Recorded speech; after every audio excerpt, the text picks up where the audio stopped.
Now let's get to the nitty gritty. All right, we are on to the main show or the main attraction, whatever you want to call it now. Our top 10s, same thing. So my number 10, honestly, this could have been a little bit higher up on my list. The only reason it is number 10 is one, because I typically don't play this, I don't want to say style, but this setting of games.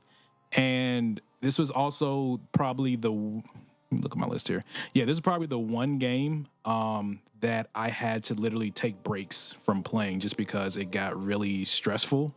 It's Doom Eternal. It's yeah, I forgot this came out this year too. It seems like the first and second half of the year is like felt like they should have been in 2 different years. But so with Doom Eternal, I play a little bit of Doom 2016. I don't really typically play these, rockish fight hell demons types of games. I'm just don't like being in that setting for too long because it's like I feel like I need to go like hug a puppy afterwards. But this game was really well. I was able to play it on PC, ran perfectly well, no crashes or anything. Of course, me being the gamer that I am, I was like, normal mode, please give me whatever the next hardest difficulty is, and that was a mistake because it involves hell. Like my bad, I mean to cut you off, but any game where the difficulty involves the word hell, probably shouldn't go that route. You shouldn't, but I was like, you know what? I put it there. I'm gonna play the game on it. I'm not gonna wuss out. Once I got the hang of it, because the interesting thing about the Doom game, which I did not really expect, I'm not gonna lie, kind of going into, I was like, okay, just shoot, dodge to that. There's actual like a freaking system to this. Like you got to kill this enemy to get ammo. You got to kill this or you got to do this type of finisher to get health. You got to do this type of finisher because you get a flamethrower on your thing. You get to throw you get 2 different types of grenades, a regular grenade and an ice grenade. So while you're like doing all this, you're like, all right, let me go shoot the gun off of this enemy. Let me go melee this enemy so I can get health. Let me go chainsaw this enemy so I can get fire for my flamethrower. Let me go burn like you're thinking all of that while playing, and it's just so quick, so satisfying in short bursts. Now, there are some platforming sections, which I don't know why the hell you would put platforming in a Doom game. You get a double jump, you got a wall climb. It's cool. It's all right. I understand they're probably just trying to either pad out time or, a wall climb. Pad out time or just trying to add something different. But the core gameplay is very, like I said, it's very fun. It's very addicting. It's just like probably the longest I could play this game was probably 2 hours max. Because after a while, your brain hurts, your fingers hurt, your body hurt. Feel like you're doing a workout. And overall, it's a good game. Like I said, it's just not my typical niche that I play. But that was my number 10, Doom Eternal. So good. Yeah, I literally forgot that game came out this year. My number 10. Probably one of the most difficult games on my top 10 list. Crash Bandicoot 4, It's About Time. And look, this could have definitely been higher, but it took me so long to beat this game. Not because I wasn't trying. Oh, trust me, I was trying. And you could attest this. This game is just as hard as any other Crash Bandicoot of all time. Now, I will say this, man. Shout out to, I think it's Toy Box. That made this one. They the same ones that made, the Insane Trilogy, which was fantastic. But this was the actual sequel to Wrath of Cortex. So this is an actual number sequel Crash Bandicoot game. And look, it gives you the classic Crash, you can just go back between Crash and Coco, which I thought was good. The cutscenes, which is something that you really don't pay attention to in the Crash Bandicoot game. The cutscenes in this game was fantastic. Everybody had personality. Everybody was able to kind of like show why they are Crash mainstays. So yeah, man, for me, the very difficult, the very hair-pulling Crash Bandicoot 4, It's About Time is my number 10 on my top 10 list. All right.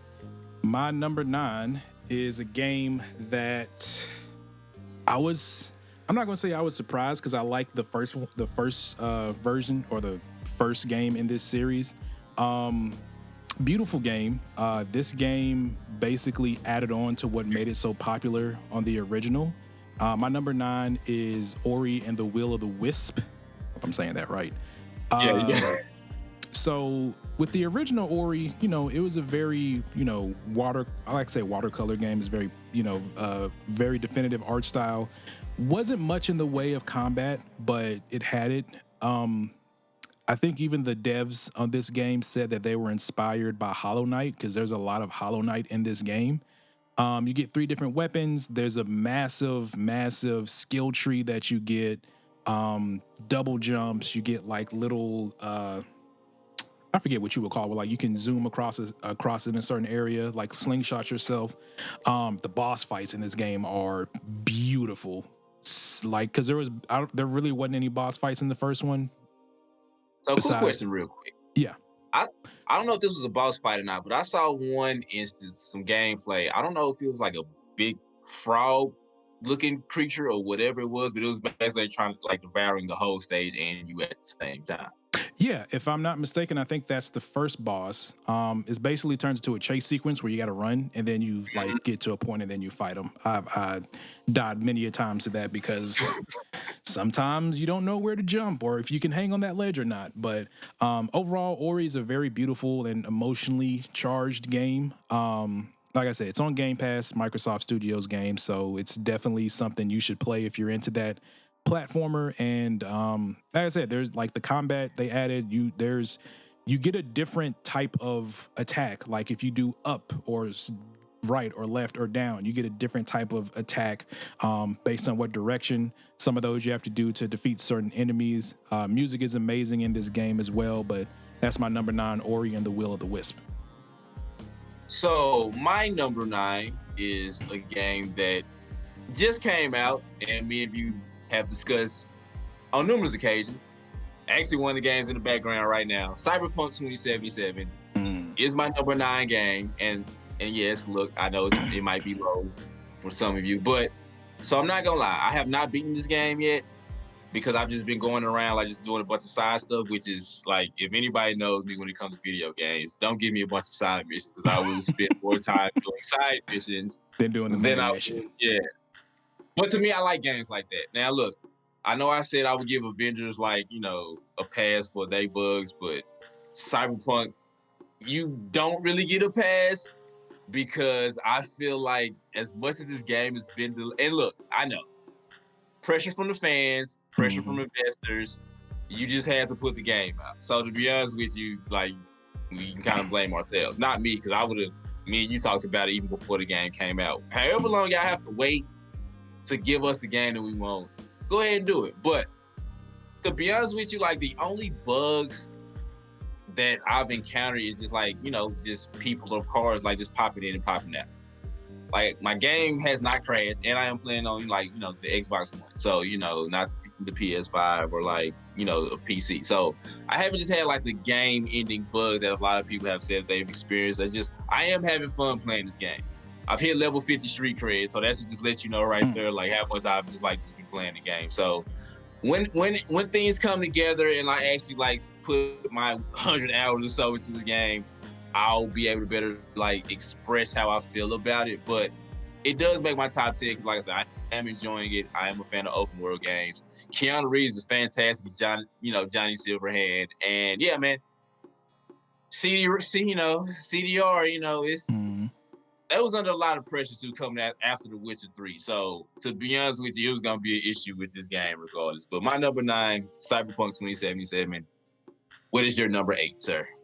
Well, my number 8, and we'll definitely be talking about Cyberpunk in a little bit more here.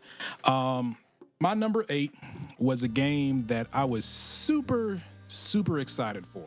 Sequel to one of my favorite game franchises of all time. Some of the best music has come out of the previous games in this series. My number 8 is Streets of Rage 4. The reason this is on my list and Battletoads isn't is one, because it is a continuation of Streets of Rage 3, even though I feel I have some qualms with the story. For some reason, Skate isn't, well, he isn't mentioned, but there's some other stuff that could have went in there. First off, gameplay is fantastic. I love the addition of Cherry. you can do crazy combos with her. I've seen videos of people doing like 100-hit combos with Blaze. Granted, it's like in the little versus menu, but it's still the versus mode. But I've seen some crazy stuff done in this game. Music's amazing in this game. It's pretty much what you expect. To beat 'em up straight, 1 and 2. You can play as the old characters as you unlock them. So you can play as Streets of Rage 1, 2, and 3 characters, which I really think is really good and really cool.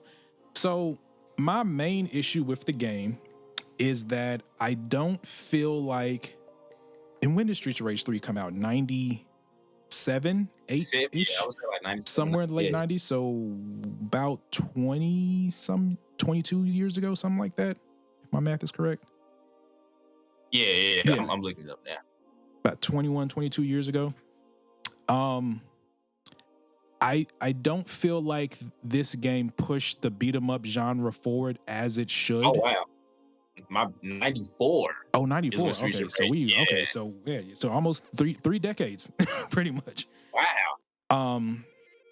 I feel like this game could have pushed it forward because some of my other favorite beat 'em up games, Charlie Murder, Scott Pilgrim versus the World, I love those games because they gave you options inside. Like you could pick up different weapons, you could pick up things that can, boost your character. You can add some stuff to make the game harder and things like that. Streets of Rage is basically like, all right, stage 1, 2, 3, 4, 5, 6, 7, 8. And then like you fight the children of Mr. X, and I just feel like The last boss fight. yeah, it was very, and I won't spoil it. There's a secret boss fight on one of the stages where you fight an old character from the game, which I thought was cool. It was all right, but other than that, I was just like, man, there's so much more that could have been done with this game. I do know they did have some instances where you could go into like certain arcade rooms and fight old bosses from the game, like the little Blanca character from Streets of Rage 2 was a secret boss fight. I forget who else, but there are some. So that was cool. I played those; those were amazing. But I just feel like 30 years, you've had plenty of games that came out in this genre. Like you could have did more. So hopefully, if there is a Streets of Rage 5, or if they decide to rename it or do something else, that they do something that just pushes the genre more. I mean, we've seen, for instance, like first-person shooters evolve into battle royales now. Things like that, where you can take something that's already been done and just add more into it to make it a new experience or a more pleasurable experience than what's been done for the past 30, 40 years. But that's my number 8, Streets of Rage 4. So, the funny part about that is that's actually my number 8. Oh, that's crazy. Definitely. For y'all watching, we don't go over what's on our top 10. It's like before we start recording, some of the games in our like games to play and honorable mentions you heard us mention, but we don't know what's going to be on each other's top 10 until we actually like say it ourselves. So that's actually pretty crazy. That's both our number 8s. Yeah, that's actually my number 8 as well. I mean, like I enjoyed it. I mean, as you know, I literally listened to like the menu music for Streets of Rage 4. It's literally saved on my phone. Like I can literally just sit there at the menu and just listen to it. So the soundtracks and everything, like I said, just kind of echo like everything you said. You're absolutely right. I mean to cut you off. The Streets of Rage 4 soundtrack is on Spotify too. So I need to go ahead and you know what I'm saying, like save the whole soundtrack. But I mean, I like some of the enemies. Shout out to the enemies. Representing Orange Cassidy with their hand in their pockets and they just going around I hated kicking those you, so bro. much. They are so cold, bro.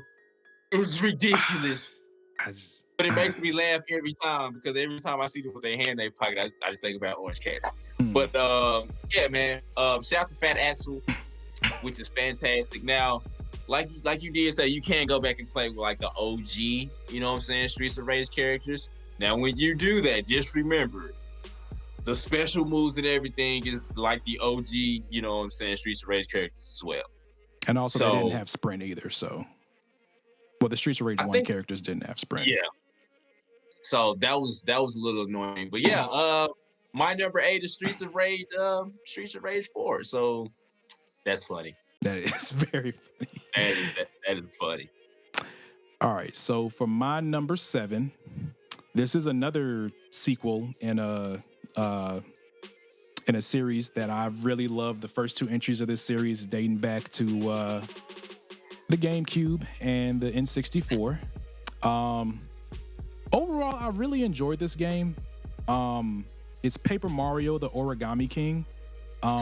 I'm a huge Paper Mario fan.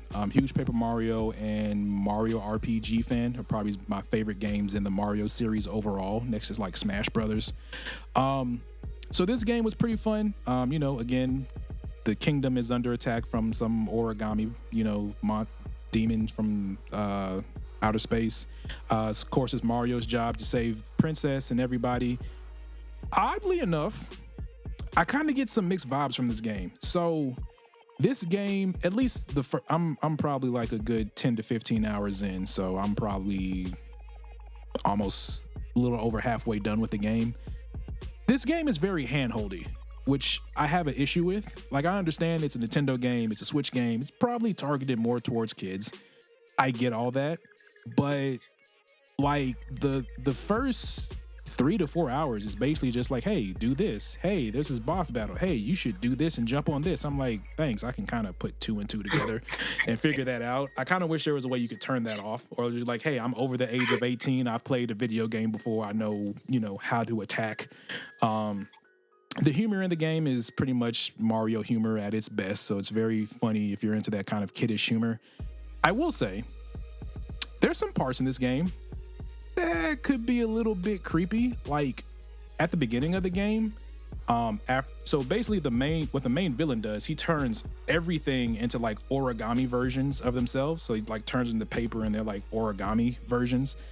So when you like go to Princess Peach's castle after it's been taken over, there's like a little eerie, it gets really like horror movie creepy-esque, because like you'll see like Peach with like soulless eyes, and like her dialogue lines are like squiggly and jump in like it's a horror movie or something like that, and there's like this little eerie suspense strings in the background, and I'm like, I don't know if this is supposed to be kid friendly. Like, I'm a little nerved out, and I'm like, 30-year-old adults, so I'm just like, I don't know if this is supposed to be for kids or not. But the combat, now the main difference with this one as opposed to the other ones, it is turn-based combat.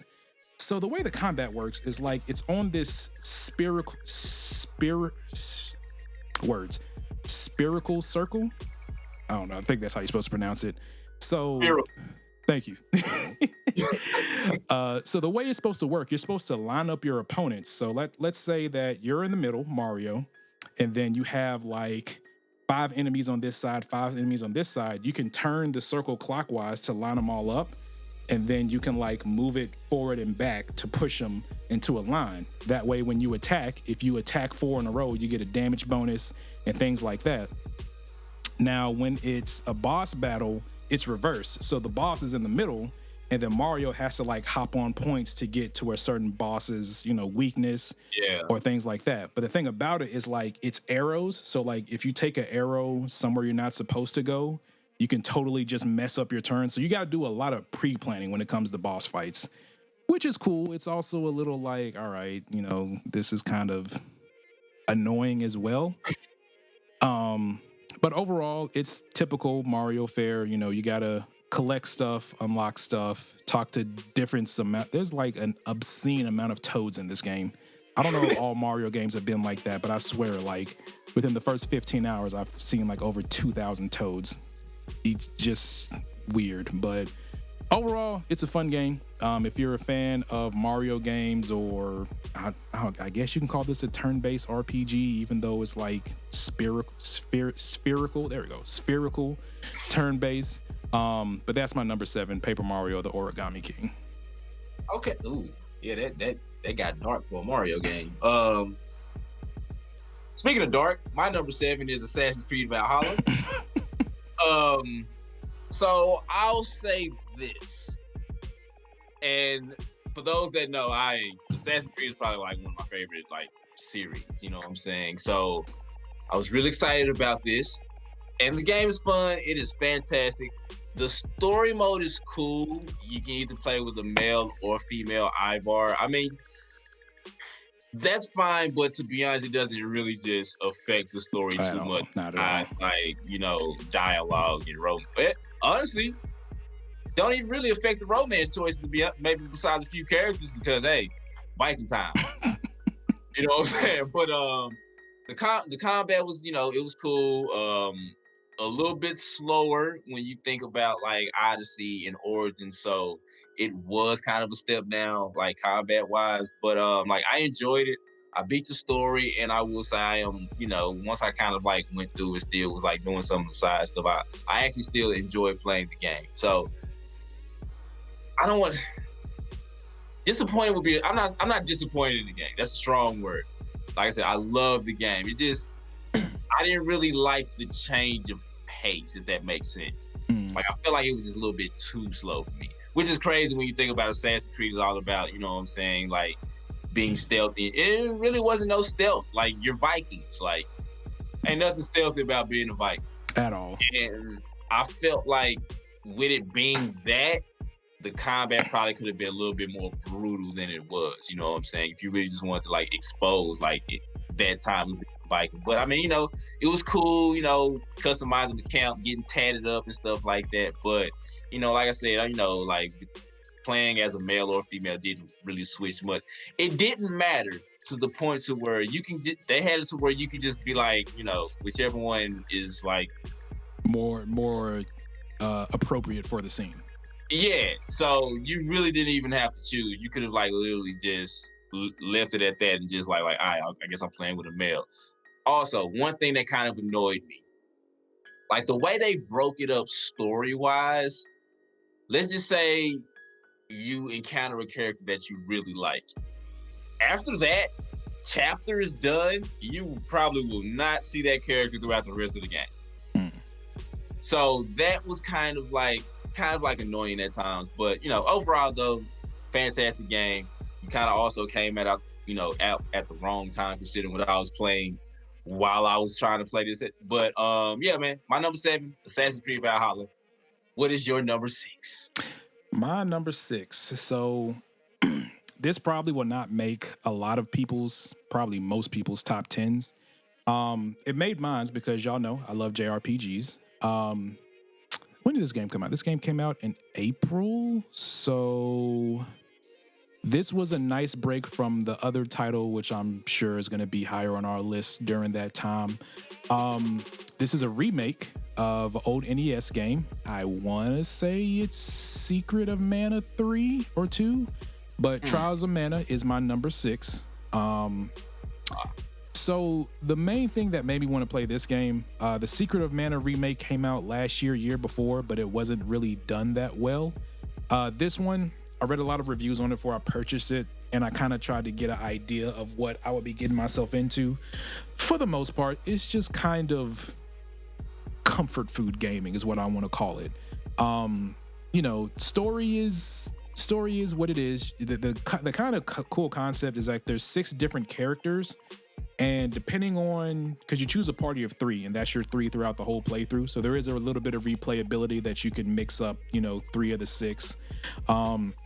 Some of them, depending on who you pick, have kind of overbranching storylines. So let's say one character has something happen in the story that's caused by a clan that another character's from, and they'll make some dialogue blurbs about it during the story once they figure it out. But overall, it's pretty much there's a mana tree, there's a big evil trying to steal the power or do it to do some evil stuff. You somehow get roped into it, and now you got to stop the evil person. You got to go consult the king to find these mana stones and all this other stuff. So pretty much straightforward, but real-time combat. So what I really like about this game is like it does a thing where like it shows the enemies on the screen. So when you run into it, bam, you're right in the battle, beat up the enemies, bam, it shows you little XP things and you right out the battle. So like there's no pause in between. Quick. Yeah, it's quick. That's what I really love about it. So you can kind of run through, especially if you're like in an area where you're like backtracing or backtracking, and then like you're high power, you can just go in, beat up the enemies, and just keep it moving. Don't have to worry about like wind screens or anything like that. Every 10, I think it's 12 or 10 levels, you can basically like evolve your character into a light or dark path. And there's 2 versions for the main story, and then I think for the post-game content, there's a 4th one once you reach like level 48 or 50 or something like that.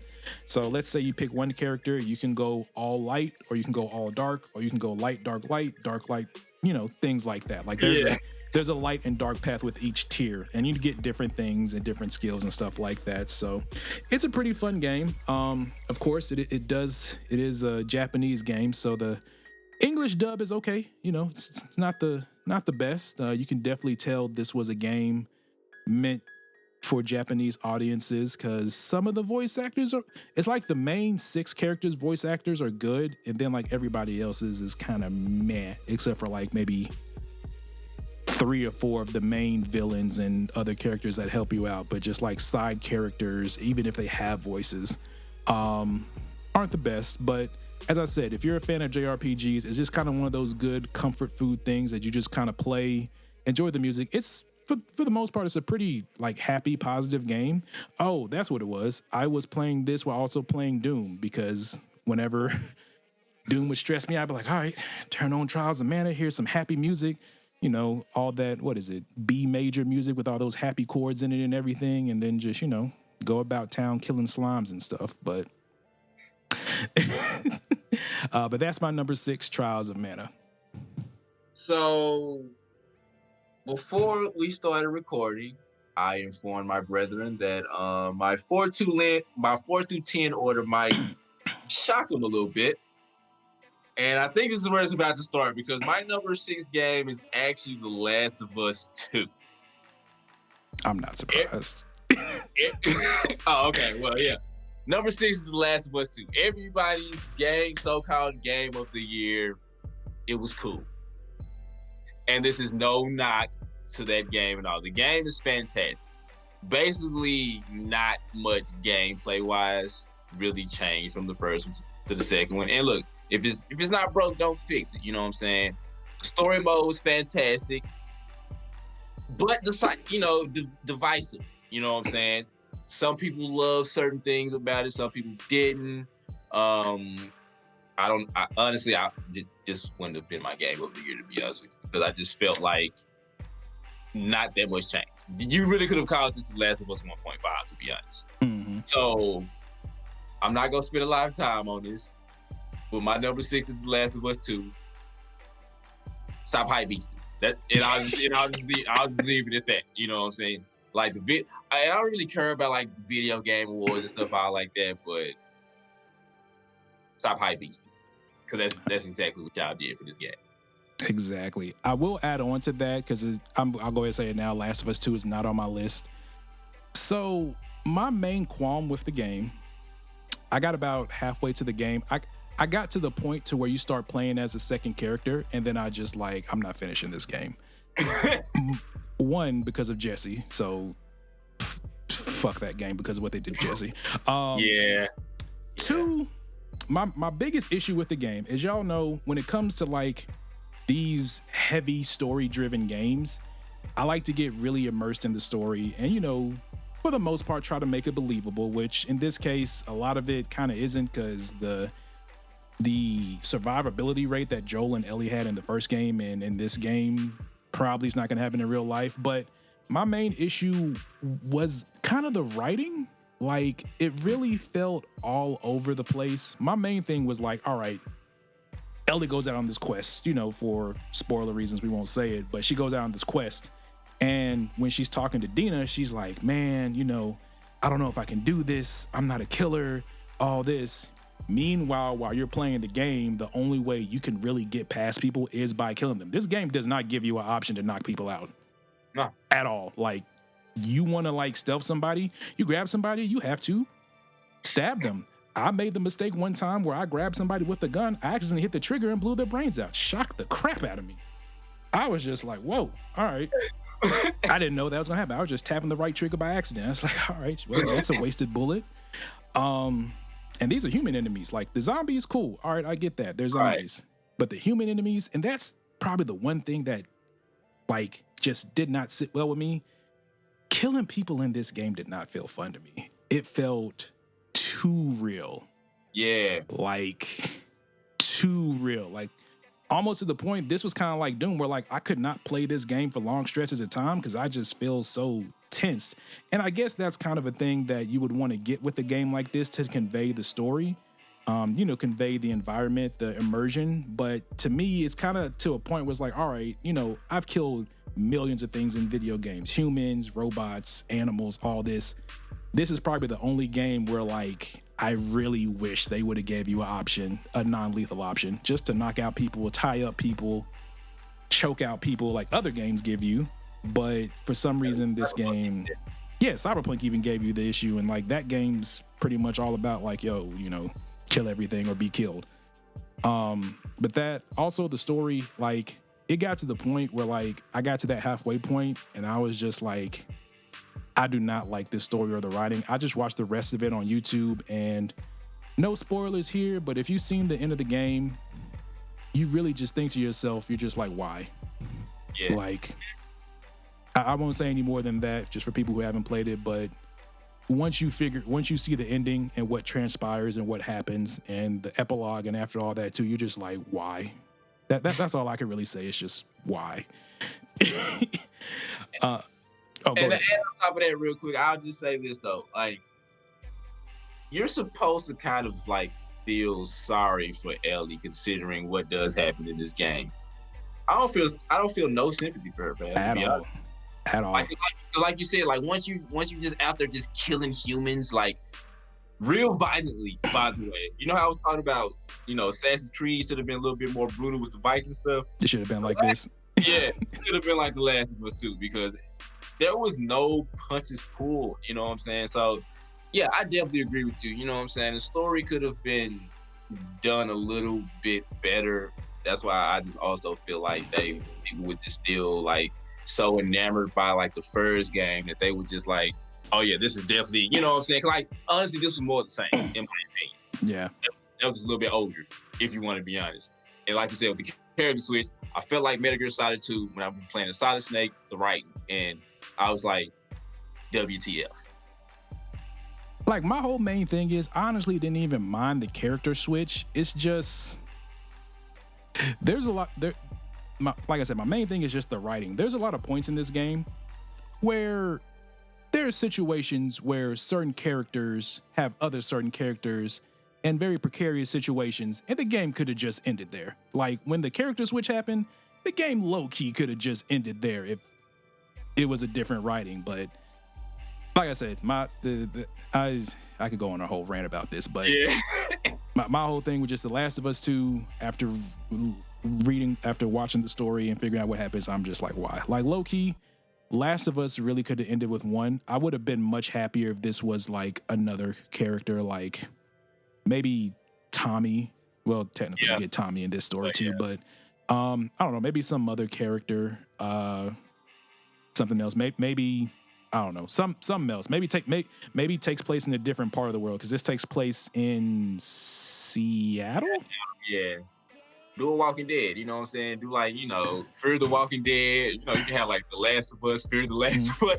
Yeah. Like, you have a whole Last of Us universe or something. Exactly. Like, let's see what's happening in Texas or in New York or Europe or something like that, since this is happening worldwide. But I'll get off that for now. So my number 5. So this game, everybody was excited about this game. Me, so I was really excited about this game, but I also tempered my expectations for this game. Came out, not to the best fanfare for certain reasons. I think this was your number 9. My number 5 is Cyberpunk 2077. The game that I had to reschedule PTO days twice for because it kept getting delayed. So I will say this. After playing this game, and I made the dumb choice. I think I was drunk at the time. So I have this game on PC and PS5/4. So I played it both on PS4, PS5, and PC. I have about maybe 10 to 15 hours on PS5 and probably about 20, 25 hours on PC. From playing this game definitely needed to be delayed. Even even with the PC, and I don't have the best PC. I have like a 2070 Super, so I can run this game on medium at 60 okay. The one thing I really enjoy about this game is I really love the story.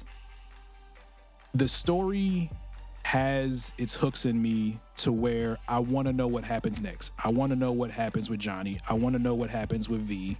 I want to know what happens with Aris. I want to know what happens with all that. Like, that's my main thing. Kind of like Dom. I'm just going around doing side stuff. I have certain builds in mind. I have one build on PC, one build on PS5. So, you know, I'm just basically going around getting points so I can get my build to a respectable OP level. So that way, once I am ready to mainline through the main story, I can just take in the story and the writing. In all honesty, when this game came out, my best hope was that it would be The Witcher just in the Cyberpunk universe. For the most part, it is. I do not know why this game is only in first person. Except when you're in the car. No, like I don't know why they made the decision to make this game first person only. Like, they give you this, you know, it's not the best character creator, but it's decent. You got some pretty good options. Some of the clothing in the game is pretty good, but you never see it. And I think that was probably the biggest misstep. Like, I really do feel like this game should have just been third person. Like, there's nothing, like, yeah, certain cutscenes you experience firsthand, but you could have just like cut into first person during the cutscene for that. I really feel like this game would benefit more from being in third person. The combat, I'm kind of iffy on the combat because for the most part, I can just, like, where I have my build at now, at least on PC, I can pretty much just shoot and hack. Like, you really don't even have to hack in this game for the most part. I'm just doing a hack because I want to make a hacker build because it's a cyberpunk game. The combat, I feel like could have been a lot better. I'm not a fan of the looter shooter style of just pick up everything.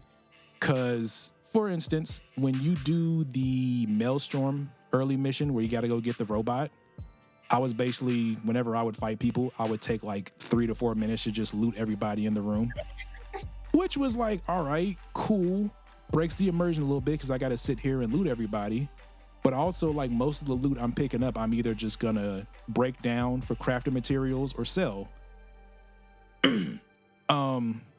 It doesn't really feel like, I don't know, it just doesn't really feel like all that necessary. Like, you get a gun and then like 5 minutes later you get something better when this is supposed to be like a deep RPG.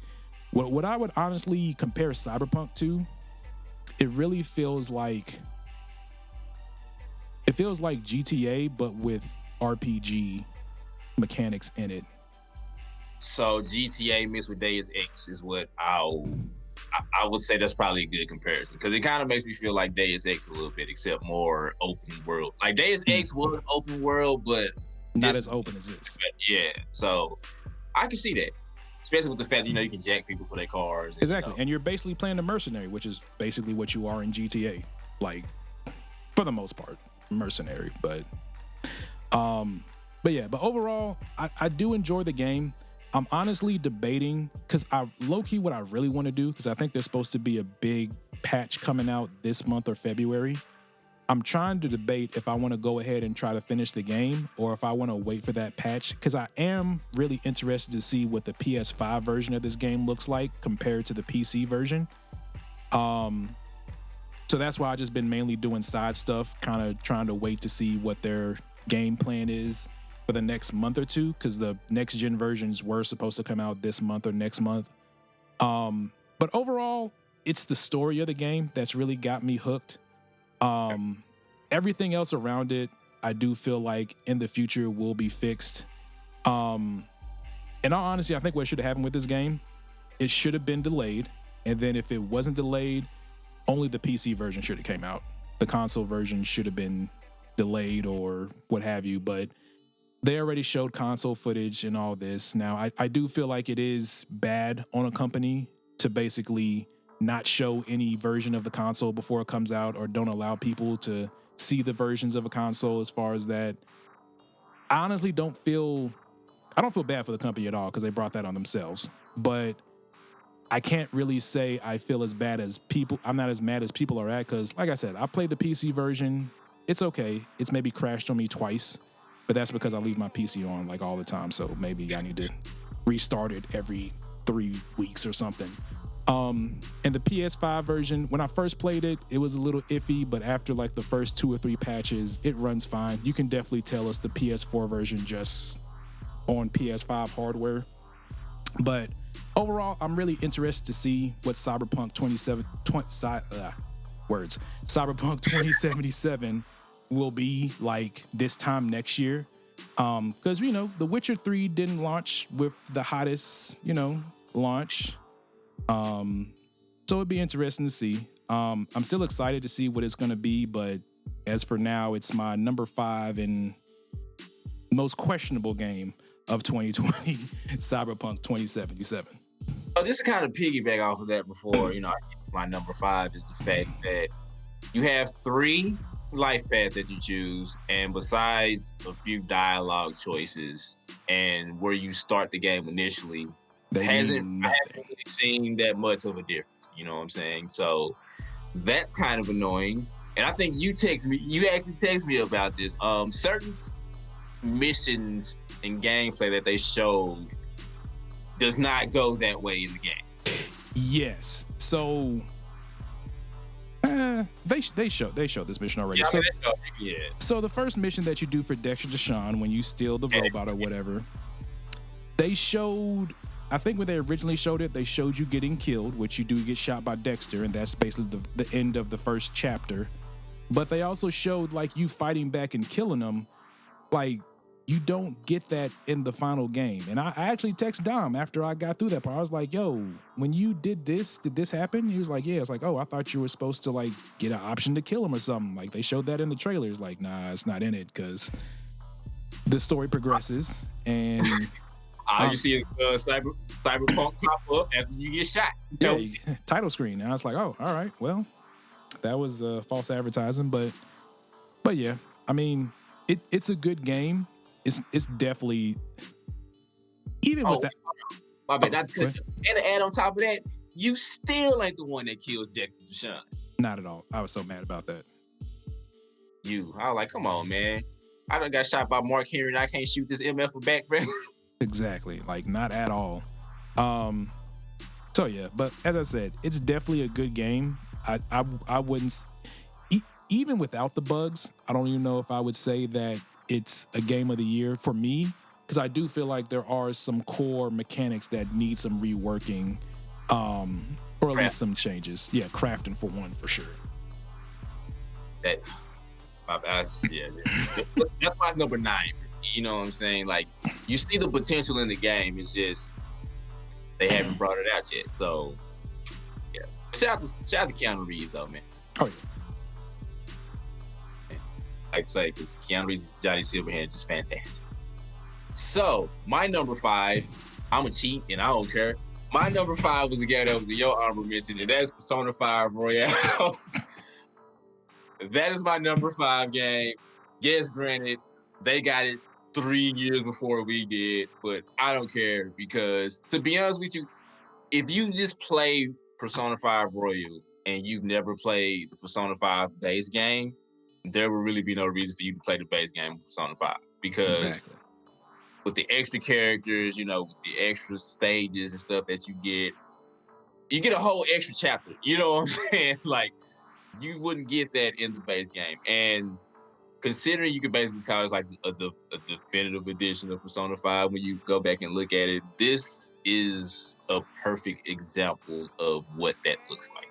Because yes, you have your core game, but little stuff like, the fact that you can just pull out the pistol and just shoot, you know what I'm saying, in the middle of combat. Like, little things like that. And the story is just the story. The story is just fantastic. Like you said, Persona 5 is probably one of my favorite games. Like, I've always loved the series from like this to when it started out, as Shin Megami Tensei. I'm like, words. But Shin Megami Tensei.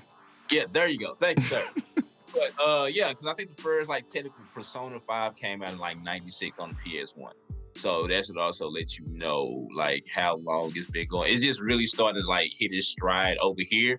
But said over there in Japan and stuff is like one of the biggest games. But yeah, I don't care.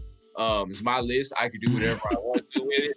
So my number 5 game is Persona 5 Royale, and I have put, I think the last time I checked, 232 hours into it. So yeah, that's to let you know how much I enjoy that game. That's the joke too. Jeez. Man, I think I'm 40 hours in on mine. Jeez. Oh wow. And I guess I ain't got no life. But yeah, that game's fantastic. Very well said. So for my number 4, this is a game that I've recently just started putting some man hours into. So it was honestly going to be lower, but I picked it. I played it when it came out, and then I took a little break because some other stuff came out, mainly Cyberpunk. And I started playing it probably the Monday before Christmas. And that is going to be Assassin's Creed Valhalla, which was on your list. So the thing about this, which is probably the reason why I really love Odyssey, the new Assassin's Creed games, and when I say new, I mean like Origins, Odyssey, and Valhalla, the Witcher 5 versions. These are also what I kind of would like to call comfort gaming, because it basically is just like, all right, once you get to the part where basically the game opens up and you can kind of go and do whatever, it's just like, all right, here you go. You can do this, or you can do this, or you can do this, or you can do this. It's basically just, get lost in the world. And I will give Ubisoft, how you want to say their name, their credit. Whenever they recreate these historical landmarks or historical areas in these Assassin's Creed games, they are done so beautifully and so well.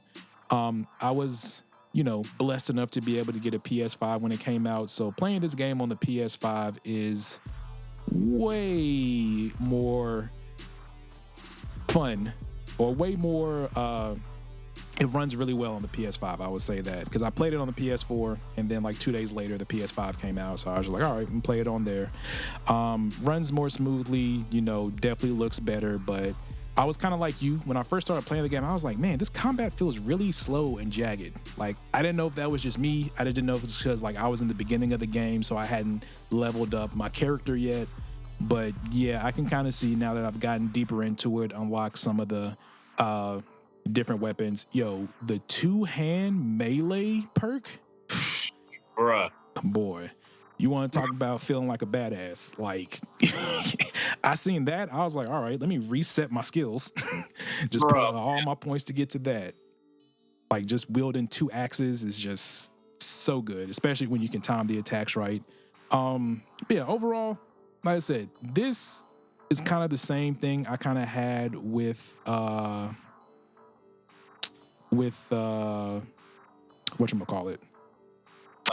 Immortals Phoenix Rising. Okay. Because this takes place in Norse mythology. I actually just beat the 2018 God of War like in October, so I was kind of Freya'd out, Odin'd out at that point. And then when this was coming out, I was like, all right, well, I guess I got to get ready to hear about Thor and Odin and all these other people for like another 100 hours. But honestly, after the first beginning part, it's here or there, but it's not like just shoved in your face like it is in other games. But overall, I am enjoying the game. Just going from place to place, doing missions, doing raids, feeling like a badass Viking, just going in. It's like, all right, give me all your stuff. Oh, it's a church? I don't care. Give me all your stuff. Where's your gold doubloons at? And the building aspect of it, of like, making your little town, Raventhorpe and everything, it's pretty cool that you can get, stuff and go there. But overall, it's one of those fun games. I honestly, I feel like with these style of Assassin's Creed games, they may not be games that I beat right away or even in the same year that I get them, but they are going to be games that I do go back to and play just because of the polish that's in them, and then also just the amount of stuff that you can get lost in, where you don't really have to like think too much about it, more or less. You kind of just like aimlessly go through it. Now, one thing I will say, if I'm not mistaken, I do think this game is a little bit shorter than Odyssey. It is. But what I kind of hope, well, let me ask you this. You said you already beat the story, right? Yeah. How many hours did it take you? Well, you also got to remember I do a bunch of side stuff, but I want to say, I think like 30 something hours, if I'm not mistaken. I got to go back and look at my save file. Okay, 30 some hours. It's significantly shorter, but the world is a lot bigger though. Okay. That's what I was going to say. I kind of hope in future iterations of this, I really hope that they do streamline the game more to where you can get, at least as far as the main story goes, get it within like 30, 40 hours and not have to spend like 100 hours. Because, I mean, in Odyssey, I beat the main story and then I went and did the cult. And then I went and did the 4 Atlantis things. And I think after all that, I was like at 170 hours. Yeah, that's not about right. Which, if that can somehow be like streamlined and like, given those are kind of like 3 separate things you can do in the game, I would be happy with those at like 60 hours. 70 hours. Yeah, 70 hours tops. But at least have it more streamlined to where I don't have to like, kind of do all this. It is kind of like a gift and a curse because I kind of do like the busy work because it's just more stuff to do. But also it's like at a certain point when, of doing side stuff in the game, you kind of get to a point it's like, all right, I kind of just want to go through the story. Especially in these type of games, you got to make sure that you hit the level cap so that you don't get those red skull enemies because... Yeah, like them that fast, yeah. They do, but overall, definitely enjoy the game. Look forward to playing more of it this year, but that's my number 4, Assassin's Creed Valhalla. So just one more thing about Assassin's Creed Valhalla that kind of annoyed me. The Eagle Vision was dumb.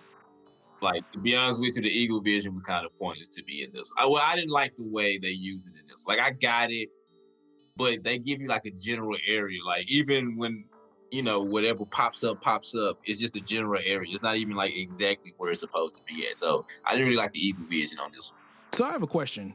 When you do the eagle thing, so like in Odyssey and Origins, when like say you're at an enemy camp, you call up the eagle, and then you can press the L2 button, and you can like hover over enemies, and it marks them. Yeah. Does that do that for you? Or do you have to like turn it on in the settings menu? You gotta like turn on the settings menu and do a lot of stuff manually and you gotta like focus in on who or what you're exactly looking at. Like, honestly, the Eagle system sucks. I'm not even like okay. So even you probably doing it right, it just sucks. Like, that's just really all it came down to. It could have been way better than what it was. Like, I just feel like it's inconsistent. Okay, because I was trying to make sure I wasn't tripping because like when I first played the game, I was like, all right, let me go to this base. All right, I see enemies here. Let me call my eagle up. And I was like hovering over him. I was like, all right, this should like put his level and some over his head so I can know where he's at. All right, that's not working. I guess I'll just continuously keep holding down the right trigger to see where everybody's at every couple of minutes. Because it's supposed to highlight whenever you come into contact either with like an enemy or a chest or, somebody got kidnapped. It's supposed to highlight as soon as you, discover that area, but it doesn't always work. Okay, got you. Duly noted. So, my number 4 game is a game that you didn't get a chance to play, but Spider-Man Miles Morales is my number 4 game. And to be honest with you, everything that people loved about the Marvel Spider-Man game on PS4, you can add that to this. You know what I'm saying? I think they did it's not a sequel per se. It's honestly, even when the game was first announced, I call it DLC, Spider-Man DLC, because that's basically what it is. It's a full price DLC game. But the money is very well worth it. You know what I'm saying? Like, I played it on the PS4, but I've seen like the PS5, you know what I'm saying? And it looks amazing when, ray tracing and all that. So I'm pretty sure it looks spectacular. So whenever you do get to play it, let me know, because I definitely want to like know your thoughts on that. But I mean, look, like you said, if you're a fan of Miles Morales, this was the perfect way to introduce him. You know what I'm saying? It's a good job of like differentiating like him as Spider-Man from Peter.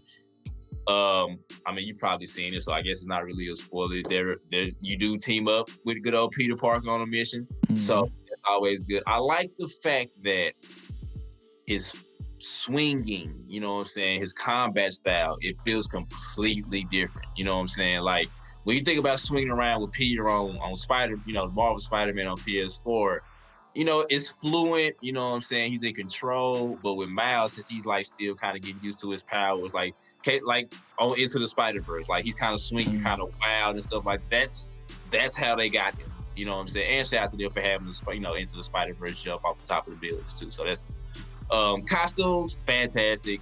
Game, fantastic. Story, fantastic. So yeah, man, kudos to y'all. It'll be interesting to see where y'all go next. You know, I mean, when you think about the end of Spider-Man, you know, Miles told him that, you know, he had powers. So I'm pretty sure when they do make another Spider-Man game, Miles will be in it in some way, shape, or form. Hopefully playable. But, you know, even if it's like a team-up situation, that's cool too. But yeah, man, Spider-Man, Miles Morales, that is my number 4 game. I have a quick question. So like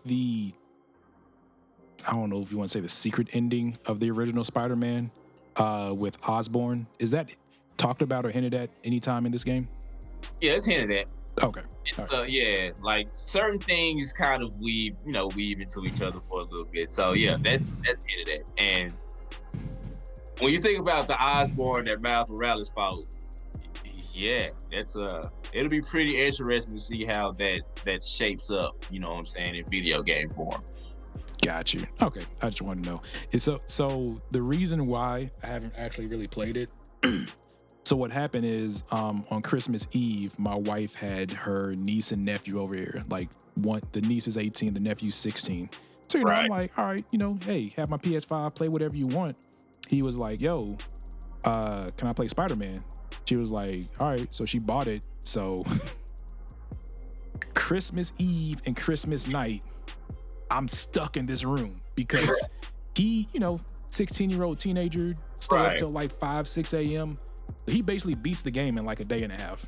So I'm sitting in here, headphones on, trying not to hear any spoilers. So I'm going out there, I'm like covering my eyes, putting my headphones on, making sure I don't hear anything, just to make sure, because I'm glad I got the game now because of that, but I'm also like, I tried my best. I saw a couple of things. I didn't see anything really story related, but I did see a couple of early boss fights, which I already knew because they were in the trailers. So that's not that big of a deal, but I am definitely excited to play that. I'm gonna try to hopefully knock that out by the end of the month. So my number 3. This is where it gets real. This is where it gets real. I know this game is gonna be in your top 3. I'm very interested to see where it's at in your top 3. So this game, everybody has been waiting for. Very, very highly, I guess you say hyped up, sought after game. In my opinion, it definitely delivered. Is Final Fantasy VII Remake. Now, y'all know me. I love Final Fantasy. My favorite Final Fantasy is 8. So I really wanted this game to do well because I want what's done to this game to be done to Final Fantasy 8. Not that remaster stuff that we got last year, which I appreciated, you know, having Squall, you know, up-res in the 1080, even though all the other background characters weren't, just the main characters. That's fine. I'm happy with that. But what they done to this game, I want you to do to Final Fantasy 8, maybe even 9, and we'll talk about 10 later, since that was a PS2 game. But Final Fantasy VII Remake did something that I'm probably sure nobody expected them to do. It was a remake and a sequel at the same time. It basically took everything from Final Fantasy VII, at least the Midgar section, fleshed out Midgar, beautiful city. You know, you get more time with Barrett, with Tifa, Jesse, Biggs, and Wedge. They actually have important parts in the story. You get to meet different people, all this other stuff. You want to know what I love most about this game? What's that? So Final Fantasy VII, was done back in a time where it didn't have voice acting, so you kind of had to just go off the words and the reactions on screens. I was so happy to actually see like Cloud, Tifa, Aerith, Barrett, everybody just interact in modern age time. Because you said Barrett what? Barrett is such an a-hole. He is, very much so. I expected him to be that, but the way he is just like, oh, cool. But kind of the way that you just see like the transformation of Cloud from the start of the game to the end of the game, and just seeing like he's basically just like a merc. He's like, yo, I'm just here for the money. Like when they were on the bombing run, you know, Wedge and Jesse Biggs would be like, hey, good job, Cloud. Yeah, I don't like any of y'all. Where's my money? Yeah, basically. And the combat, just chef's kiss. It's what I really want, and I really hope other action RPG games steal this. I want that combat in Tales games. Like that same exact combat. Controller. Oh, go ahead. No, I was gonna say that ATB combat system is just so well done, bro. It is. It's so well. And it's just the fact that you can control your character. You can do this. You can do this. You can tell your other character to do this. This was I actually forgot to say this. This was one of my gripes about Trials of Mana. So Trials of Mana is real-time combat, but the thing that sucks about it is like you can't really tell the other two characters what to do when you're controlling one character. Like you can tell them to do spells, but it's not like Final Fantasy where like you can tell them, hey, do this regular attack, or hey, like if you want to heal, you gotta do it on the person that you're on. You can't really just heal another person unless you switch to them, if that makes sense.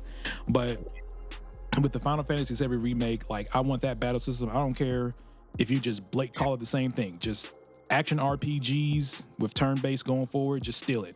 It's just steal it. Overall, I really enjoyed the game. The music is amazing in the game. The story is amazing. Like it's kind of the thing because I've never really played the original Final Fantasy VII, but I've watched so many videos, heard so many people talk about it that I know what happens in the story.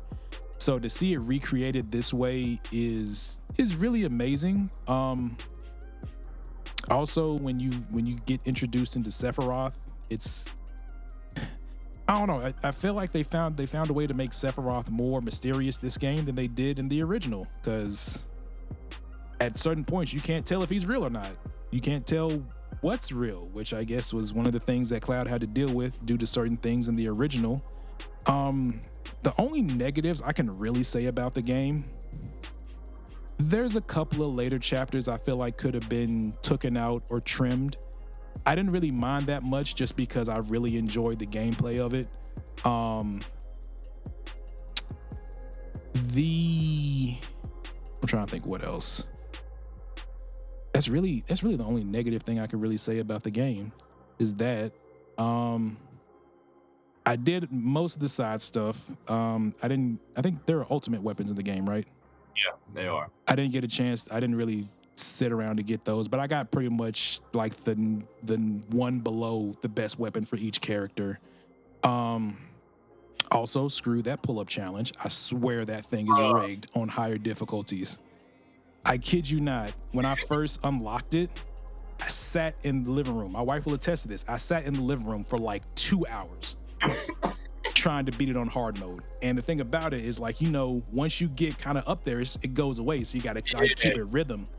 And I was just sitting there and I was like, yo, like, I kept it on rhythm.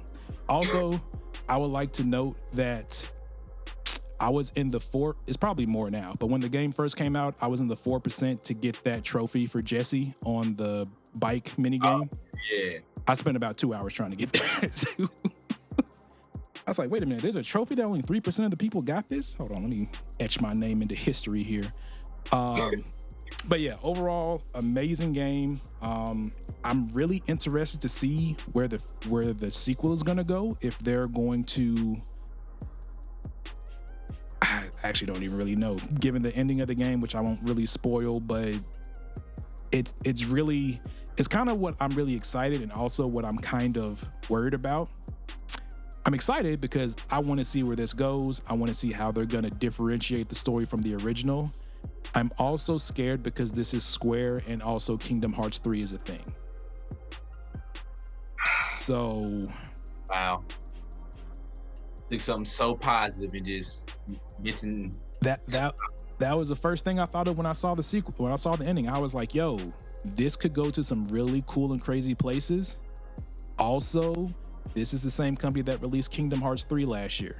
And we all know how convoluted the Kingdom Hearts story can get. So if I start seeing Clouds and Aeris and Barris with X's in their names and black hoods and trench coats, I don't know. But overall, that's my number 3 game of the year, Final Fantasy Remake. Final Fantasy 7 Remake.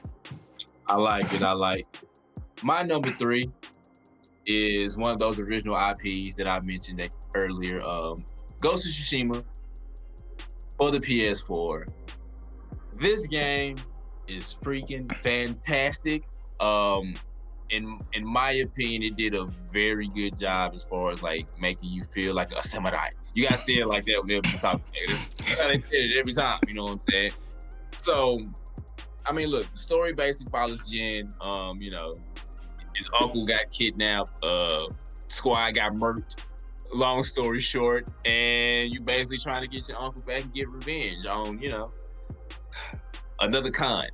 That's really all I got. You know, it's another kind. But gameplay wise, like the sword play was well done. Like once you get the parrying system down, that and the I forgot what it was called, but you know, you can slice up different people at one time. You know, slice up multiple people. I forgot what it was called, but the ghost mode. Yeah. So once you get those mechanics down, the game will be a breeze. Now, my main gripe was the fact that I will be the first to admit, after a while, it did get kind of repetitive. So I'm not just gonna sit here and be like it was perfect. Like it did get repetitive at times, but y'all just better be happy y'all got enough outfits and weapons and things to do to kind of like distract you from that. But you know, like after a while, you kind of like tired of chasing foxes around to their fox shrine just so you can, you know, upgrade it. Honestly, I sent you a picture of mine. I got everything. I got all like everything's upgraded.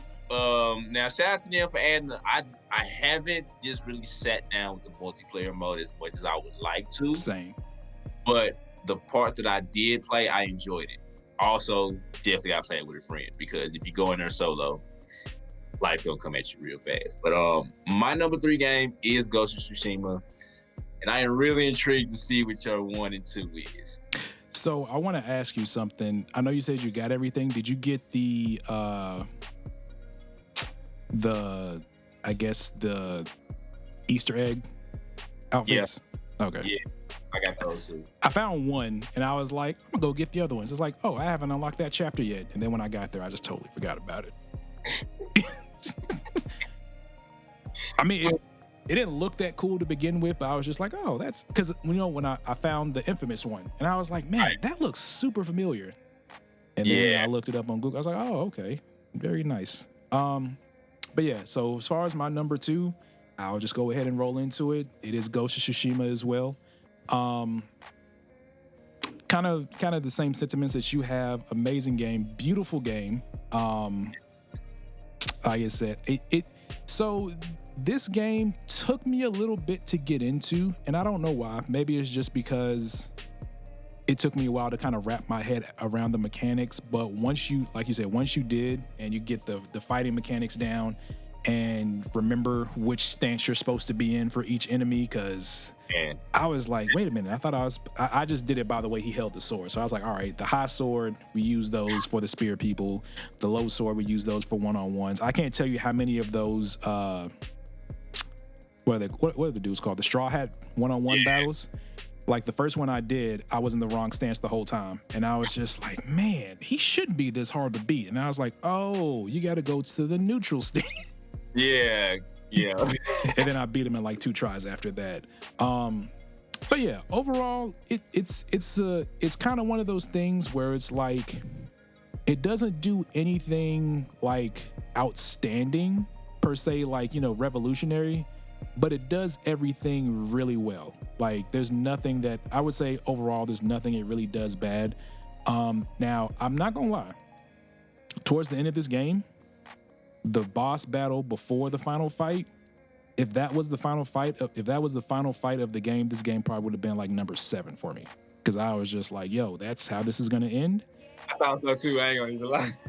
I was like, man, like this can't be how it ends. And then the final fight happens, which I get that. Honestly, I feel like, and maybe just because I'm not aware of like how the Shogun, does things, but kind of what Jin did, in effect, like I honestly kind of feel like that final fight didn't have to happen to a certain extent, but yeah, it's kind of one of those things. Is like old traditions and old heads stuck in their ways. Is what I'll describe it as. But yeah, chasing the foxes, getting the shrines, doing all the bamboos, upgrading everything. This is if you're like one of those people who like to meticulously check off lists of just stuff to do, this is definitely it. Side stories were just amazing in this. Yeah, bro. The Archer story, when I did the final mission, I was just like, all right, that makes sense. Lady Masako, Jesus Christ, that was rough. That was rough. That was from start to finish. That was rough. I mean, hell, even Noe's story. Yeah, his was really good. Like the main and side characters were done really well in this game. Like I said, the only thing I can really say is, like you said, it does get a bit repetitive. By the time I unlocked the third part or the third location, like the end game location, I was kind of just ready to kind of just blast through it and finish the game. So I did kind of have to power through that. Other than that, if you like mixing clothes and color coordinating, I can't tell you how many times I just went around just collecting flowers so I can unlock new skins and new outfits. Color coordinated everything, my sword to my gi to my hat, the mask that I had on, like everything had to be color coordinated. But yeah, overall, like I said, I like you, I haven't touched the multiplayer at all. I do want to play it just to try to test it out, see how it is. But yeah, overall, a great game. I'm really interested to see if this will just be kind of like a one-off or if there'll be a sequel. I will say this, not to cut you off. There was in history another Mongol invasion that took place, I want to say like 10, 15 years after the events of the first game. So if there is a sequel, maybe we'll get like an older gen, trying to go through the second part of the Mongol invasion. So I'm assuming that's what they would go with the sequel, but obviously I could definitely be wrong. Got you. Okay. But that's my number 2, Ghost of Tsushima. So my number 2 game is a game that I am still playing right now. Yakuza Like a Dragon, fam. Like, so look, you know me, so you should already know my number 1 is. But when I beat this game, I text you immediately and told you this is easily a top 5 game of 2020. Mm-hmm. Like, the story, that chapter 13. Jesus. Look, man. Bam. I am not ashamed to admit that I had to take a break and I shed a thug tear because as soon as you was feeling at your highest, they kick you in the nuts and put you right at your lowest, like instantly, fam, with a voicemail at that. I love Ichiban, fam. Like, he is a good change of pace from, the Always series, Kiryu Kazuma. And I think that's like one reason why I like Goro so much. He was wild and out there. So, I don't really know what to say.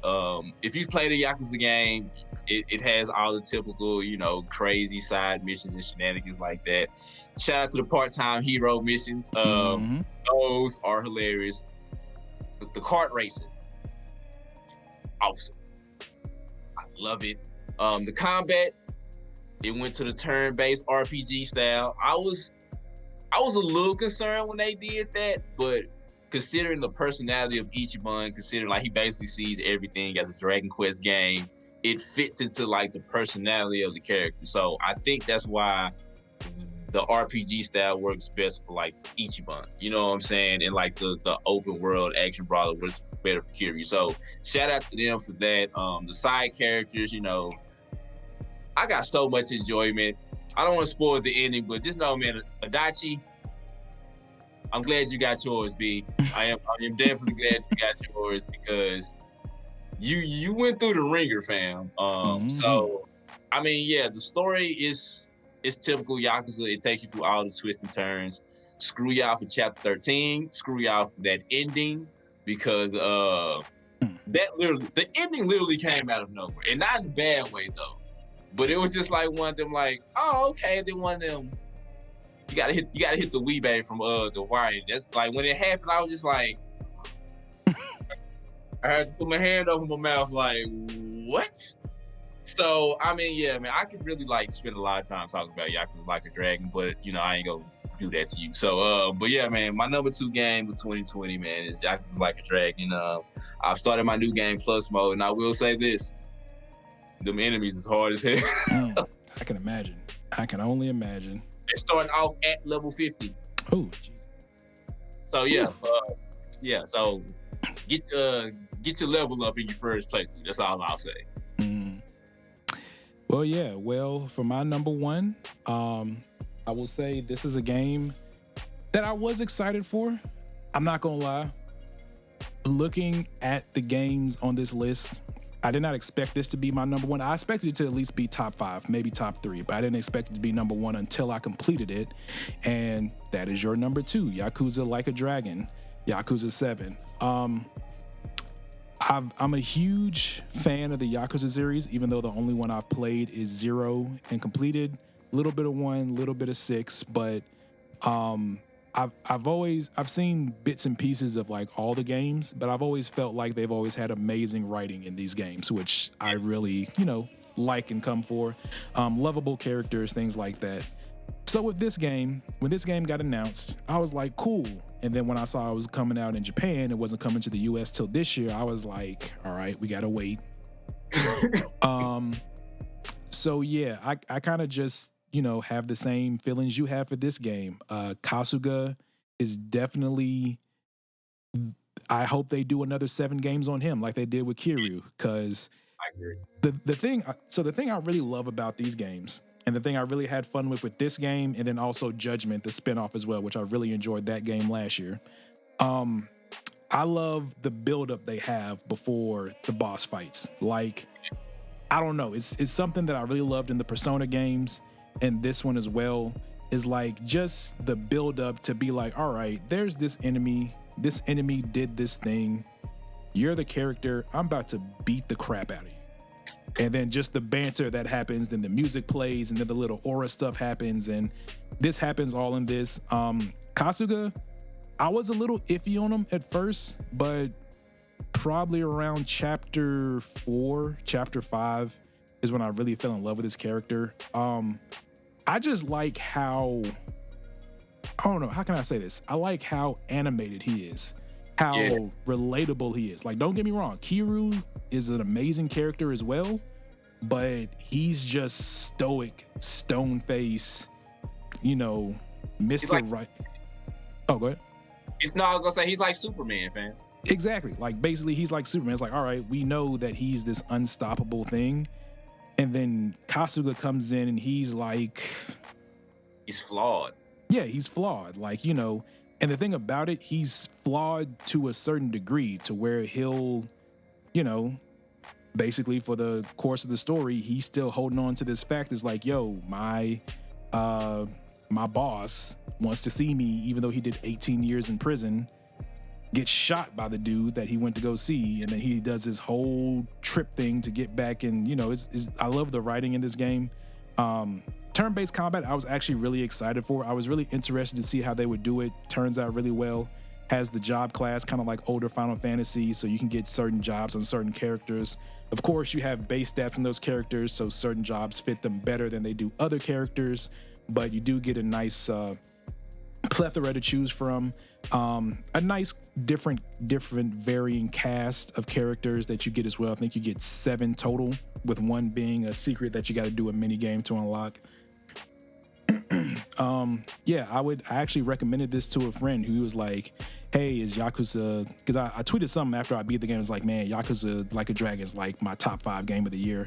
And he was like, hey, is that game really good? And I was like, if you like really well written games and turn-based RPG, buy this game, no doubt. The only issue, and it's a small issue, it's one I don't really mind because this is a JRPG and this is kind of known in JRPGs. I think it is chapter 13 when you go to Sotabori. Is that 12 or 13? I think it's 12. Yeah. I think it's 12 or 13. It's one of those, though, because that's when it kind of like start getting real. Yeah, so basically, for y'all that plan to play this game, by the time you get to chapter 12 or 13, try to at least be level 40, because there is a huge... 12. Okay, there is a huge level jump where basically at the end of 12, you can be, I think I was like level 32, 33. I'm like, all right, cool. And then I read ahead a little bit just because I like to, not really spoil myself, but know what's coming up. If you just go through the main story starting on 13, you start facing people level 50 and 60 and quite possibly have next to the next to last boss fight in chapter 13, you quite possibly have the hardest fight in the whole game, or at least in the main story game. And when I say I was the same level, if not 1 or 2 levels higher than this character, and it still took me like 2 or 3 times, like an hour to beat him just because plot reasons. We'll leave it at that. I was just like, I knew this fight was gonna happen because I read about it, and I was like, all right, cool. Nah, and the thing about it, like, he has a weakness. It don't matter. It don't. It don't. Once I found out his weakness, I was like, all right, this type of attack, it was doing nothing, and I was just like, But besides that little gripe that I have, the little bit of grinding that you have to do in level 12 and 13 to get to a respectable level to where you don't have to just get the floor mop with you the whole time. I definitely overall like the game. I am kind of interested to see with Kasuga if this is the way that they're going to do all his games. Right. Or if they'll go back to like a more traditional beat 'em up style. Because we're all going to assume he's going to get a sequel or he's going to get more games. I mean, heck, there's a chapter in the game called Passing the Torch, which essentially verifies that Kasuga is like the new main protagonist for the Yakuza series. So, as I said, it'll be interesting to see where they go from here. But yeah, overall, the story, the gameplay, the music, the mini games. Like I said, if you played any of the Yakuza games, if you're a fan of turn-based RPGs, or if you don't mind turn-based RPG gameplay, definitely play this game. You will not be disappointed. Also, shout out to Pound Mates. So I'm gonna say Pound Mates are their version of summonings, you know what I'm saying, in this game. So there are a bunch of different kind. You do unlock the majority of them do side missions. So you kind of run across some like just naturally as you're playing the game, but like the majority of like the other ones, because it's a few that I've gotten that I was like, oh, okay, wasn't expecting that. But just real quick though, before I give my, what one is anyway. But before I move on to my number, I want to say this though, and I want to give both them and Ghost of Tsushima props because the English voice acting on both games are so well done, which, especially with Yakuza games, considering I think maybe the first one was the only one that was like predominantly in English. So the original one on PS2 had an English because it had like a bunch of really well-known actors at the time. Yeah. And I think the only other one is Judgment that came out last year. Everything else is just in Japanese. So, which is fine because I don't mind reading subtitles. I watch anime, but the voice acting, man, with Everybody. I had not one complaint. Oh, speaking of voice acting, shout out to David Hayter as the voice of the bartender in Yakuza, aka Solid Snake. That's what David Hayter. You know, he does the voice of Solid Snake, and yeah, man, that just tripped me all the way out. But yeah, and also shout out to oh my god, I forget which character it is now. Oh, Zhao for having the voice actor from Akechi. I was about to say Adachi. Akechi from Persona 5, and once I figured that out, I basically heard him the whole game now. yes, I ain't gonna lie. Now when I go back and play it, that's all I'm gonna be thinking about. See, look at that too. My favorite. See, it's crazy how these games be intertwining with each other sometimes. But yeah, I'm not meaning to cut you off again. Some I actually found out. Apparently, a lot of the voice actors in like these type of games do a bunch of voices. Cause like him, he was in a bunch of other like video games, not like mainstream video games, but like other like Japanese style video games that came out the past couple years. hey, look. If all I gotta do is just talk on the microphone, give me that check. You know what I'm saying? It's not cut a voiceover check. So, no drum roll, but my number one game is Final Fantasy VII Remake. Look, when we even agreed to do this list, my boy Mike already knew this was gonna be in my top 3 regardless. So, like you said, he just wanted to see, you know, what it was gonna be. But yeah, this is definitely my number one game of 2020. Like I said, the original came out too damn long ago. We'll just, we'll say that. And this has been rumored for years. I'm not even gonna look. Everything you said was true. The fighting system, the story was well done. They did take liberties with the story, considering when you think about how small of a part, that was in the original Final Fantasy VII, and for them to make a whole game out of it, I mean, what more can you say? The game is beautiful. The combat is beautiful. Like you said, just seeing the character progression with everybody involved, you know what I'm saying? And I mean, I didn't get the scene that I wanted to see with Sephiroth, but I'm assuming we're gonna get that in the sequel. Technically, you kind of did. Well, even though plot armor happened in it. So that's why I'm saying I didn't really get what I wanted. But I'm like you though with the ending. I'm intrigued to see, because it looks like, so they did switch some things between the original and this one. I mean, they kind of had to. And like I said, the original came out, 96, 97? So, they could take liberties with like a lot of stuff. They kind of also paid homage to the original ending and story when it came to the end of this game. That's where your issue come in at, because what I don't want to happen is like a Cloud Prime. You know what I'm saying? Exactly. Like Mickey Mouse come out of nowhere and be like, Cloud, you got to meet this other dude who does this Keyblade thing to stop Sephiroth. And I was like, all right, let's not do that. Yeah. So, but I don't think they will, especially with Final Fantasy, especially like with this one. You know what I'm saying? And they did say that they are going to be making a Final Fantasy VIII remake, just like they did with 7. So I am definitely excited about that. There's really nothing more I can say about this game that hasn't been said already. You know what I'm saying? To be honest with you, this was my game of the year. Jeff Keighley, y'all definitely got it wrong. I don't care.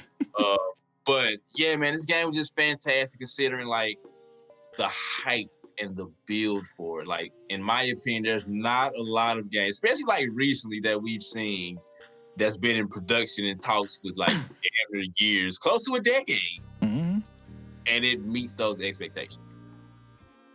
This is definitely one of them. Final Fantasy VII Remake is fantastic. I can't wait for part 2. Just give me a Final Fantasy 16.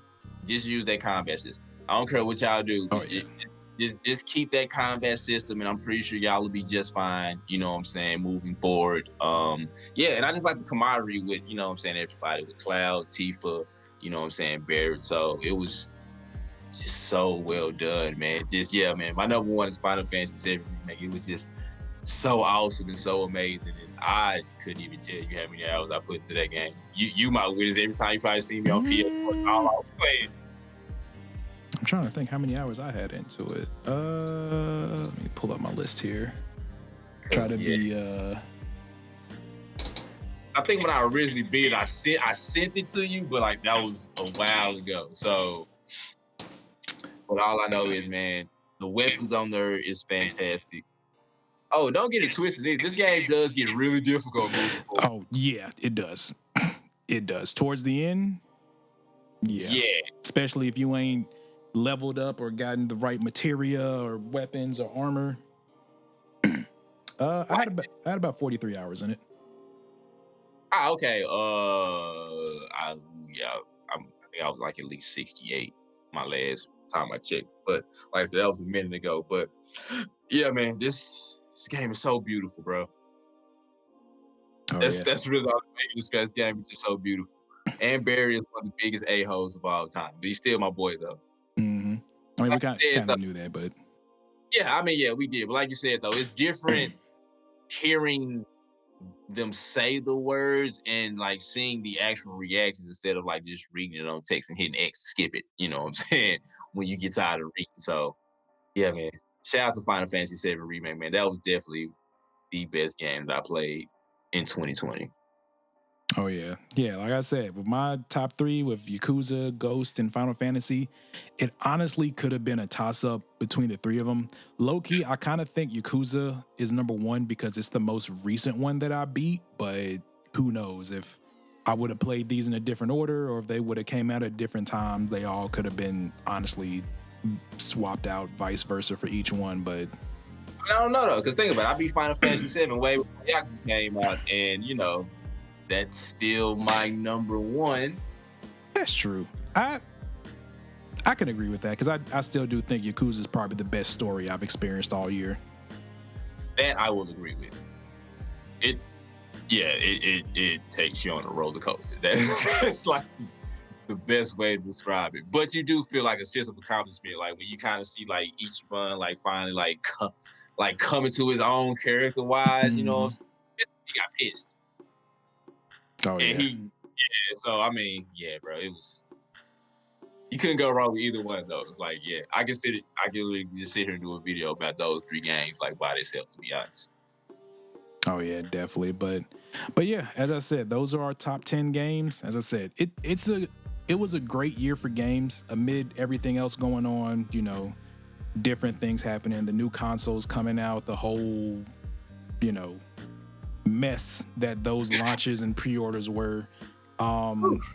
You know, overall, there was a lot of good quality games, and honestly, I feel like some games that'll definitely stand the test of time as far as being regarded as probably, you know, some of the best games ever, or at least some of the best games in this console generation.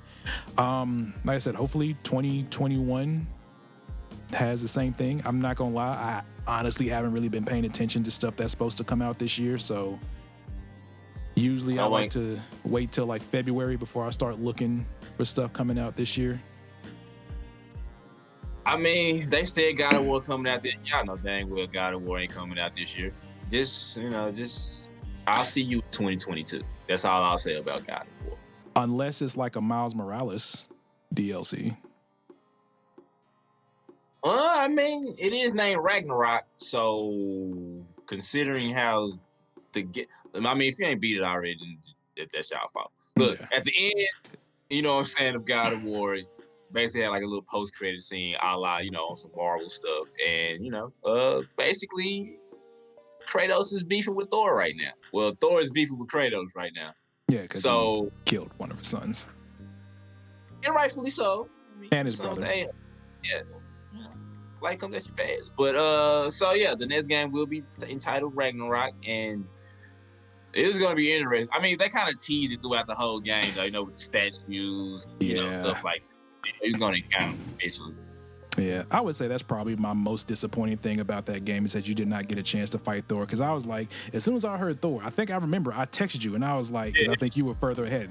I was like, yo, they just talked about Thor. Are we going to get Kratos versus an Avenger? He was like, no. because I had that Oh, same excitement, and I was disappointed first. So you know what would be really cool? I'm probably sure this would not happen in a million years. It would be really cool if, like, in Ragnarok, Thor is like the main bad guy or antagonist of the game, and they use the Marvel version. bruh, now that would be hilarious, especially considering it is on PlayStation. Like, hey, Like PlayStation. Sony You know? Santa Monica, just cut Marvel that check. Just be like, look, we won't. It'll be gruesome, but it won't be too gruesome. Right, it won't look exactly like your boy Chris, but you know what I'm saying? It'll be some likenesses there. He Mm-hmm. won't be Fat Thor. That's all. They'd be like, yeah, he won't be Fat Thor. It won't be just too obvious. And we know he in the game anyway. So why not? Exactly. But yeah, but like I said, overall, I feel like it was a good year for games. Do you have any closing remarks or anything before we wrap up the video? Nah, like I said, considering everything that happened last year, with the pandemic and, obviously production and stuff like that for video games was gonna be a little bit more difficult. That's why like certain games like Cyberpunk, I would give them a slight pass only because of that part and the pressure that they was receiving. But I wasn't just like I said, I mean I'm enjoying the game, so I wasn't as outraged. But overall though, I'm looking forward to seeing what's next. We do got the new gen consoles now with the PS5 and the Xbox, One Series S, X, all that good stuff. So I want to see how Vengeance is gonna turn out. I do want to see Ghost of Tsushima on PS5. I still haven't really like just been able to like play that on PS5. It's really what I want to do. Like that's kind of like why I haven't like went back and played it again because I want to see it on like the PS5. So we got that Batman Gotham Knights game that's supposed to come out this year. I'm really looking forward to that. That and Deathloop, I would say, are probably two of my most anticipated games of like this year if they actually do come out though. So that and Ratchet and Clank because I am a big Ratchet and Clank fan. So if if I don't have a PS5 by then, they should have like if they got like a bundle for Ratchet and Clank. That's when I'm getting my PS5 when that game come out. But yeah, man, like I said, I'm just looking forward to seeing what's next for 2021 game wise. Yeah, like I said, same here. Definitely looking forward to that Ratchet and Clank, and I think the new Horizon is supposed to come out this year as well. So, definitely those two. Other than that, just seeing what updates we'll get to Cyberpunk. Hopefully, it can, be in a more stable state on all platforms, but also, have the bugs and glitches fixed. Honestly, I haven't ran into too many. The floating glitch, I think. Did I tell you this? I had a cutscene. The cutscene where you first meet Johnny Silverhand and his hair and head disappeared. No, you did not. Oh, okay. I must have been talking to my brother then. But yeah, I was just like, the cutscene happens where like he first comes out. I was like, oh, hey, Keanu, how you doing? And then like he went bald and I was like, oh, and then his head disappeared. And then you're just talking to him without a head. And I was just like, that's skip this cutscene. Yeah. Luckily, it was like towards the end of the cutscene, so I was just like, all right. But other than that, I haven't really had any issues. But I'm definitely interested. My bad. One more thing. The Mass Effect remaster. Oh yeah, which is coming out in March. Please and thank you. Did they put release a release that? Last time I checked, it was March, but it's BioWare and EA, so things can change. But definitely looking forward to that. Mainly because I want to see how y'all fix the terrible driving missions with the Mako on Mass Effect 1.